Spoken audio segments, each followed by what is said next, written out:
आज का हमारा टॉपिक है सम सेट्स यूज्ड इन मैथमेटिक्स, यानी कुछ एक ऐसे सेट्स होते हैं जो मैथमेटिक्स में जनरली यूज़ होते हैं। तो सबसे पहला आता है इसमें नेचुरल नंबर का सेट।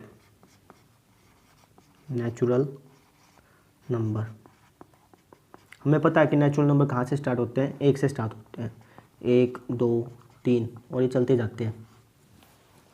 ठीक है, फिर इसके बाद सेट आता है आपका होल नंबर का। होल नंबर जिसके अंदर ज़ीरो भी ऐड हो जाता है, यानी ज़ीरो से लेकर 1 2 3 और ये चलता जाता है। इसके बाद आते हैं आपके इंटीजर्स। इंटीजर्स क्या होते हैं, जिसके अंदर नेगेटिव अंक भी आ जाएं, जैसे -3 -2 -1 0 1 2 3 और ये ऐसे चलते जाते हैं। इनका सेट क्या कहलाता है, इंटीजर्स कहलाता है। इसके बाद आते हैं आपके रैशनल नंबर। रैशनल नंबर कौन से होते हैं, जो आप p बटा क्यू के रूप में लिख सको, जैसे 1/2 हो गया, 3/4 हो गया, इस प्रकार से। जैसे मान लो मैं लिख देता हूँ -3/4 -2/5 1/6 0/2। अच्छा 5, ये भी एक रैशनल नंबर माना जाएगा। क्यों? क्योंकि इसके नीचे 1 लगा सकता हूँ, तो बटे में आ गया, इसलिए रैशनल नंबर है। फिर आपका आता है irrational number. Irrational number, irrational number कौन से होते हैं, जिसको आप बटे में ना लिख सको। ठीक है, अपरिमेय संख्याएं बोलते हैं हिंदी में। तो जैसे √2 हो गया, रूट वाली जितनी भी संख्याएं हैं, √5 हो गया, पाई हो गया, ये सारी संख्याएं इरेशनल नंबर्स का एक सेट हो गया। ठीक, और इसके बाद आता है आपका रियल नंबर्स। रियल नंबर्स का मतलब है कि सारे के सारे को जोड़ दो, लाइक नेचुरल नंबर भी आ गए, होल नंबर भी आ गए, उसके अंदर इंटीजर्स, रैशनल, इरेशनल, सभी जो अंक है ना, उसको अगर मैं एक बैग में पैक कर दूँ तो उस बैग का नाम होगा रियल नंबर्स, बस। ठीक है, यानी सारे अंक आ गए, माइनस वाले अंक भी आ गए, ज़ीरो भी आ गया, पॉजिटिव भी आ गए, रैशनल भी आ गए, इरेशनल भी आ गए, मतलब सभी अंकों का एक सेट क्या कहलाता है, रियल नंबर्स कहलाता है। ये जो सारे सेट है ना, इन सब का कुछ ना कुछ सिंबल है जो मैथमेटिक्स में इनको दिया जाता है जनरली। नेचुरल नंबर्स को है ना हम n से डिनोट करते हैं। ये जो n होता है ये थोड़ा डार्क होता है, n का मतलब नेचुरल नंबर। होल नंबर को हम डिनोट करते हैं w से। ऐसे इंटीजर्स को रिप्रेजेंट करते हैं z से, थोड़ा डार्क z। डार्क इसलिए ताकि कंफ्यूजन ना हो, है ना, देखते ही पता चल जाए कि ये ना इंटीजर्स का सेट है। तो रैशनल नंबर को हम डिनोट करते हैं क्यू से। इरेशनल नंबर को अभी आप मत पढ़ो, आप सेकंड चैप्टर में जब आओगे अपने आप पता चल जाएगा इसका। ठीक है, बस आप रियल का देख लो। अब रियल को हम डिनोट करते हैं आर से, ये थोड़ा डार्क होता है। ठीक, तो इस प्रकार से इन सभी सेट्स को सिंबलाइज किया गया, कुछ एक सिंबल दिए गए हैं। तो अब हम देखते हैं क्वेश्चन नंबर हमारा 4।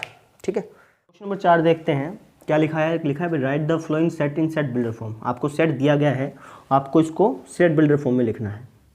अब सेट बिल्डर फॉर्म असल में क्या होती है, किसी भी सेट की हेडिंग देना। जैसे ये सेट है, इसमें लिखा है 3 6 9 12।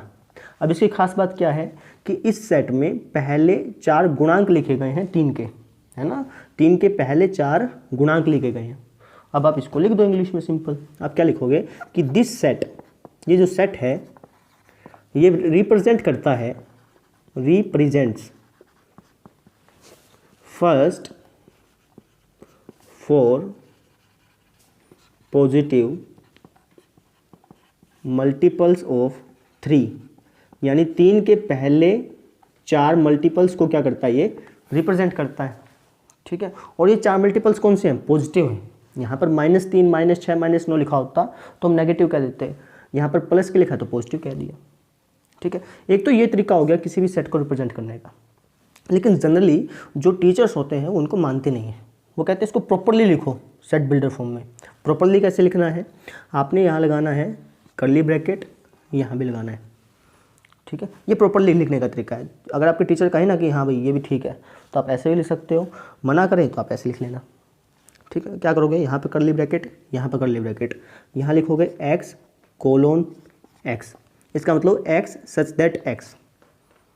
ठीक, कंपलसरी है सब में, यहाँ कर्ली ब्रैकेट, यहाँ कर्ली ब्रैकेट, यहाँ पे x सच दैट x। अब यहाँ पर देखो इसकी प्रॉपर्टी क्या है कि अब जैसे 3 को मैं क्या लिख सकता हूँ, 3 × 1 6 को 3 गुना 2, 9 को 3 गुना 3, 12 को 3 गुना 4 लिख सकते हैं ना। अब यहाँ पर इन सभी एलिमेंट्स में 3 तो कॉमन है, 3 तो सब में है, तो यहाँ भी आप क्या लिख दो, बराबर का निशान लगा के 3 तो लिख दो क्योंकि कॉमन था। अब जो चीज़ बदल रही है जैसे 1 2 3 4, जो चीज़ बदल रही है उसकी जगह आप लगा दो n, ठीक है, कुछ और भी लगा सकते हैं, मैं n लगा रहा हूँ। मतलब क्या हुआ, the set of all x such that x is equal to 3n, मतलब जितने भी एलिमेंट्स हैं उसकी प्रॉपर्टी क्या है कि सारे के सारे 3n की तरह है, 3n 3n 3n 3n, ठीक है। और n क्या है यहाँ पर, सर n हमारा 1 2 3 4, अब n की जगह क्या आ सकता है, 1 भी आ सकता है, 2 भी, 3 भी, 4 भी, है ना। तो अपन ऐसे लिखेंगे नहीं n 1 2 3 4, लिखने को भी लिख सकते हो लेकिन और अच्छी तरह से लिखेंगे। हम क्या लिखेंगे, जो n है ना, ये जो n है ये किससे बिलोंग करता है, ये नेचुरल नंबर से बिलोंग करता है। अभी हमने पढ़ा, इसको थोड़ा डार्क करना, किससे बिलोंग करता है, नेचुरल नंबर से, मतलब जो n की वैल्यू है वो नेचुरल नंबर ही होगी। अब कहाँ तक होगी नेचुरल नंबर, ये होगी सर 1 से लेकर 4 तक, तो ये भी लिखना पड़ेगा। आप क्या लिखोगे, आप लिखोगे जो n है ना वो 1 से लेकर 4 तक है, मतलब 1 से तो बड़ा, 1 या 1 से बड़ा, बराबर का निशान भी है, यानी 1 भी होगा, 2 3 4 यहाँ तक है। तो ये होगी इसकी proper representation set builder form की, ठीक। अब देखते हैं दूसरा। अब दूसरा क्या है हमारा, दूसरा है हमारा 2 4 8 16 32, 2 4 8 16 32। इसको आप चाहो तो इस तरीके से भी लिख सकते हो, इसकी प्रॉपर्टी को देख करके, ठीक है, लेकिन हम इसको इस तरीके से लिखने की कोशिश करते हैं। क्या करेंगे, सबसे पहले कर्ली ब्रैकेट लगा देंगे, ठीक, यहाँ लिखेंगे x कोलोन x, कंपल्सरी था। अब यहाँ पर देखो प्रॉपर्टी क्या है, देखो सर ये ऐसे है, देखो ये 2 है ना, यहाँ पे 4 आ रहा है, यहाँ पे 8 आ रहा है, तो एक काम करते हैं, देखो पहाड़ा तो नहीं बन रहा क्योंकि 2 4 4 के बाद फिर 6 आना था, पहाड़ा तो नहीं बन रहा, कुछ और बनेगा। फिर इसको मैं ऐसे लिख दूँ 2 की पावर 1, 4 को क्या लिख दूँ 2 की पावर 2, 8 को 2 की पावर 3, 16 को 2 की पावर 4, 32 को 2 की पावर 5। ये कुछ ऐसा दिख रहा है ना, यानी ये इसकी प्रॉपर्टी है, इसका गुण है। अब आपने कुछ नहीं करना, जो चीज़ सेम है सब में, 2 2 2 2 सेम है तो 2 का 2 ही रख दो, और जो चीज़ बदल रही है जैसे 1 2 3 4 5, तो इनकी जगह आप क्या लगा दो n, तो ये हो गया हमारा 2 की पावर n, ठीक है। और n क्या है, n नेचुरल नंबर है, 1 2 3 4 5 नेचुरल नंबर है, यानी n जो है वो क्या है, एक नेचुरल नंबर है। अच्छा, n की वैल्यू कहाँ से कहाँ तक है, n की वैल्यू है सर 1 से लेकर 5 तक, तो आप लिख दो कि n की वैल्यू जो है वो 1 से लेकर 5 तक है। तो ये हमारा हो गया दूसरा क्वेश्चन, ठीक। अब देखते हैं थर्ड, हमारा 5 25 125 625। अब देखते हैं कि इस सेट में क्या एक कॉमन प्रॉपर्टी है। अब ध्यान से देखो, ये पहाड़ा तो है नहीं, है ना, ये कुछ और तरीके से बनेगा। देखो मैं 5 को ऐसे लिख दूँ 5 की पावर 1, 25 को ऐसे लिख दूँ 5 की पावर 2, 25 25 होता है, 125 को 5 की पावर 3, 25 25 25 पंजा 125, 625 को 5 की पावर 4 लिख सकते हैं।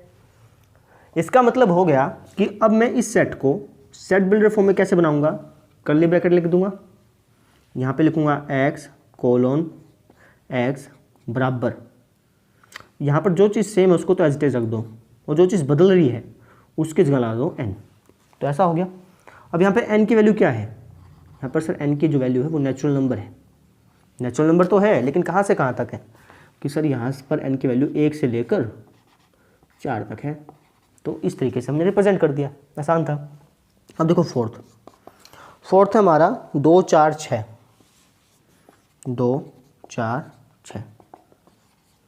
अब यहाँ देखो, यहाँ पर ये जो सेट है ये रुक नहीं रहा, चलता जा रहा है, यानी अब की बार हम ये लिमिट नहीं लगाएंगे क्योंकि लिमिट तो है ही नहीं, चलती जा रही है।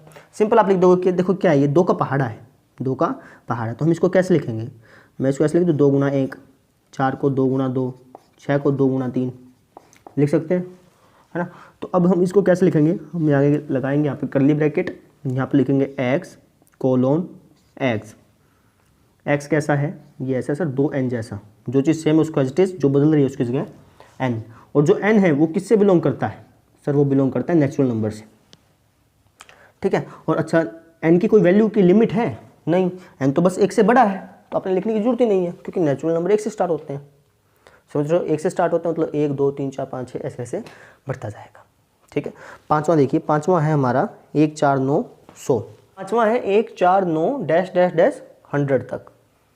ठीक है, अब देखते हैं इसके अंदर खास बात क्या है। खास बात ये है कि मैं एक काम करता हूँ, एक को तो एक बार एक ही रखता हूँ। ठीक है, 4 को लिख दूँ 2 का स्क्वायर, 9 को क्या लिखूँगा 3 का स्क्वायर, इसी तरीके से 100 को क्या लिखूँगा 10 का स्क्वायर, ऐसे लिखूँगा। यानी खास बात दिख रही है यहाँ पर, तो 1 है 2 का स्क्वायर 3 का स्क्वायर 10 का स्क्वायर। तो एक काम करता हूँ, 1 के ऊपर भी स्क्वायर लगा दूँ, फर्क तो पड़ेगा नहीं, क्योंकि 1 का स्क्वायर भी तो क्या होता है 1 ही होता है। यानी ये कुछ ऐसा ऐसा दिख रहा है। ठीक, तो आपने कुछ नहीं करना, आपने क्या करना है कर्ली ब्रैकेट, यहाँ लिखना है x कोलोन x बराबर किस तरीके का है, इसमें जो चीज़ बदल रही है उसकी जगह तो लिख दो n। अब 1 2 3 4 ये बदल रहा था, इसकी जगह n लिख दिया। जो चीज़ सेम है उसकी जगह वही रख दो। ठीक है, ठीक है सर। अब ये n की वैल्यू कहाँ से कहाँ तक है सर? n की वैल्यू है 1 2 3 ऐसे करते करते 10 तक, यानी ये सभी नेचुरल नंबर है। तो हम कहेंगे n जो है वो बिलोंग्स करता है नेचुरल नंबर से। थोड़ा डार्क बनाना है इसको। और n की जो वैल्यू है वो है 1 से ज़्यादा, 1 या 1 से ज़्यादा और 10 से कम, यानी 1 भी होगा 2 3 4 5 6 और 10 भी होगा ऐसे। ठीक है, तो इस तरीके से हमने इस सेट को सेट बिल्डर फॉर्म में रिप्रेजेंट कर दिया। ठीक है, तो आज आपने क्या करना है, आज आपने ये एग्जांपल्स करने हैं। ठीक है ना, यहाँ तक हमने वैसे पढ़ भी लिया था इसको, अब आपने एग्जांपल करने, एग्जांपल 1 2 3 4 5, और ये क्वेश्चन आप खुद ब खुद वापस से निकाल लीजिए, चौथा क्वेश्चन। ठीक, तो मिलते हैं कल। Thank you.